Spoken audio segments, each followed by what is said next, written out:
नमस्कार शेतकरी मित्रांनो, कापूस भाव आणखी वाढणार. भाव कशामुळे वाढणार पाहूयात मित्रांनो याबद्दलची सविस्तर माहिती.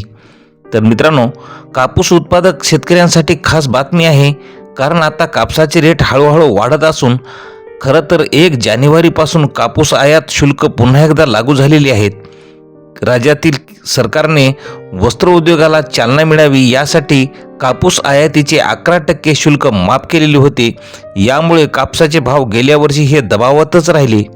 खरं तर विजयादशमीपासून बाजारामध्ये कापसाची आवक सुरू झाली, पण बाजारभाव चांगलेच आजपर्यंत दबावात राहिले होते. आयात शुल्क लागू केल्यामुळे आता मोठ्या प्रमाणात देशात कापसाची आयात होत होती.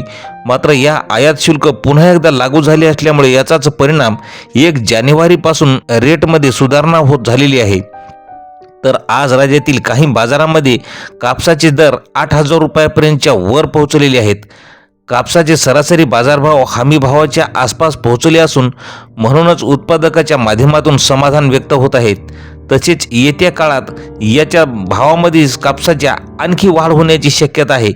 याचे विशेष कारण म्हणजे सध्या 31 डिसेंबरपर्यंत जवळपास 32 लाख गाठी कापसाची आयात झाली. तसेच येत्या काळात आणखीन 20 लाख कापूस गाठी आयात होण्याची शक्यता आहे.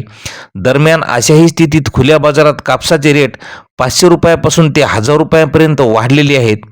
तर मित्रांनो, कापूस वाढण्याचे कारण म्हणजे CCI देखील कापूस खरेदीचे रेट 800 ते 1200 रुपयापर्यंत वाढवणार असल्याची पुन्हा माहिती मिळाली असून CCIच्या निर्णयाचा देखील कापूस बाजारभावावर परिणाम होऊन मागील 7 दिवसाच्या काळात सरकीचे रेट हे पुन्हा एकदा 300 ते 400 रुपयांनी अजूनही वाढणार आहेत. यामुळे कापूस भाव पुन्हा वाढणार आहेत.